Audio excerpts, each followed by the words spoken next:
Salut à tous et bienvenue pour votre nouveau numéro du Journal des Sports. On débute avec notre page football et le VAFC. Première victoire en 2015 pour VA ONO en championnat et première aussi de l'ère David Lefrappeur à domicile. Le tout sur un score large flatteur 3-0 et face à une équipe désormais engluée dans la zone rouge Arles-Avignon. Bonne opération donc pour VA qui a pourtant connu une première période très compliquée, malmenée par le 19e de Ligue 2. Et en affichant un tout autre visage après la pause, le VFC a inscrit 2 jolis buts après l'ouverture du score contre son camp de Fojo pour s'offrir une première soirée victorieuse en Ligue 2 dans son stade en 2015. Puis au classement, malheureusement, les choses ne se décantent pas vraiment. S'il grimpe à la 15e place, le club valenciennois reste à 3 points de la zone rouge avec, il faut l'avouer, de nouveaux concurrents directs derrière comme Orléans en grande difficulté. Mais rien ne sera facile vu le programme du VFC en déplacement vendredi soir pour la 33e journée de championnat sur la pelouse de Brest, actuelle 5e de la Ligue 2. Coup d'envoi de cette rencontre ce 24 avril à 20h. En foot amateur, week-end mitigé pour nos équipes locales. En promotion honneur, du Temple n'a pu faire mieux qu'un nul 3-3 lors de la réception de Cambrai. À nouveau à domicile dimanche prochain, du Temple 4e reçoit Seclin, le second.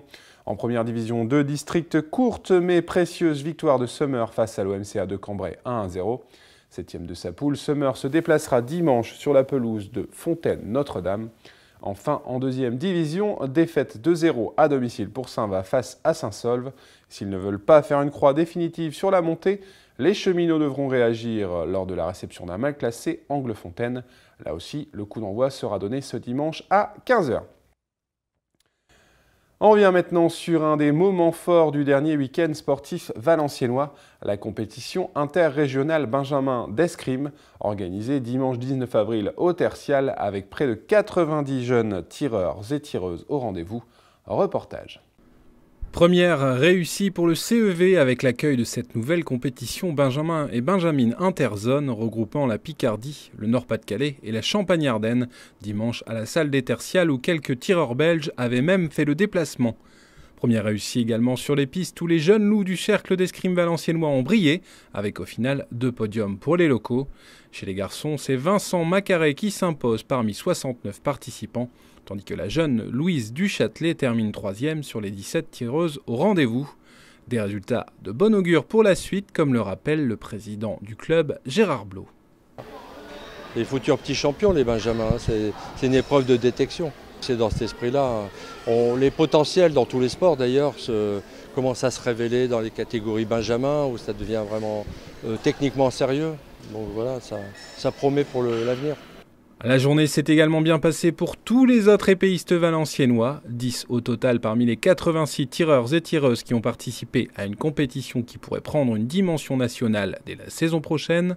Tout s'est en tout cas parfaitement passé sur les 17 pistes du site valenciennois, rodé à ce genre d'organisation, tout comme les nombreux bénévoles du club présents toute la journée.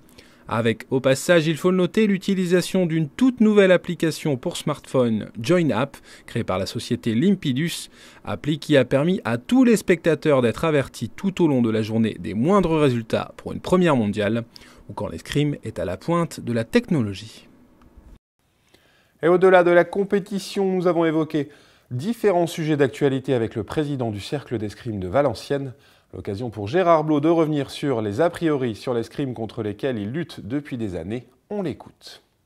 On est en réflexion pour essayer de mieux communiquer encore et de faire connaître notre sport qui malheureusement souffre encore de beaucoup d'a priori liés à la pratique historique de l'escrime. C'est-à-dire, c'est évident qu'à une époque, au XVIIIe, XVIIe siècle, on portait l'épée sur le côté. Donc l'épée c'était l'arme d'une certaine catégorie sociale. On ne la porte plus sur le côté maintenant. Voilà. L'escrime est accessible à tous, il faut le faire comprendre et au moins faire connaître, entre guillemets, le produit. Je sais que tous les débutants en première séance d'initiation, qu'ils soient adultes ou enfants, ont tous la même réaction. Ils aiment ou ils n'aiment pas, mais tous reconnaissent que c'est un sport extrêmement difficile et fatigant à pratiquer. Voilà, si on peut un peu écraser, renverser ces barrières et attirer un maximum de gens à l'initiation, ce sera un premier effort. Et pour toutes les personnes intéressées, sachez que des essais gratuits sont proposés directement sur place dans les locaux du CEV au 36 rue de la Longue Chasse, le vendredi soir pour les adultes à partir de 19h30 et pour les jeunes tous les autres jours de la semaine. Tous les renseignements sur le site escrime-valenciennes.fr.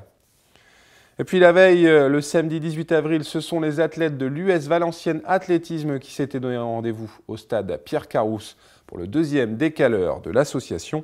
Comprenez un décathlon en 1 heure chrono, que ce soit en individuel ou par équipe.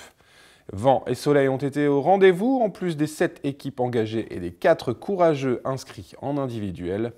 Au niveau des résultats, à noter le doublé pour Romain Parole avec 5374 points, grâce entre autres à de belles performances en saut en longueur avec 6,20 m et un 100 mètres couru en 11 secondes 64. Romain Parole suivi par Tristan Dubois, Antoine Forny et Gaëtan Dubois en individuel. Puis du côté des équipes, les 3 mousquetaires Guillaume Peruzzo, Nicolas Parole et Rémi Guillot l'emportent avec un score quasiment égal à celui de Romain Parole, 5380 points. Les visiteurs lillois prennent la deuxième place de ce classement avec 4863 points, suivi de près par une autre équipe valenciennoise, les 70s. Toujours dans les résultats, mais dans les sports collectifs cette fois-ci, à noter la défaite des hockeyeurs sur gazon valenciennois dimanche dernier sur le terrain de Cambrai 2-0. Un mauvais résultat qui fait reculer le HCV à la 4e place ex-aequo au classement et l'éloigne encore un peu plus du duo de tête qui, lui, se rapproche d'un maintien parmi le groupe élite. S'il veut garder un tout petit espoir de rester au contact du trio de tête, le Hockey Club valenciennois va devoir s'imposer lors de la réception de l'autre 4e de la poule, le Stade Français, ce dimanche 24 avril à 15 h. Et puis avant de nous quitter, une information à l'approche des vacances de Pâques pour les jeunes passionnés de sport. Le service des sports de la ville de Valenciennes propose des mini-stages sportifs du 27 avril au 7 mai 2015 au prix de 23 € la semaine. Seule condition nécessaire pour pouvoir y accéder, demeurer dans une des communes de Valenciennes Métropole ou être scolarisé à Valenciennes. Enseignement et inscription par téléphone au 03 27 22 59 40 ou via le site de Valenciennes, valenciennes.fr. Voilà, c'est la fin de votre journal des sports. Merci de l'avoir suivi. Très bonnes semaines à toutes et à tous. Et bye bye.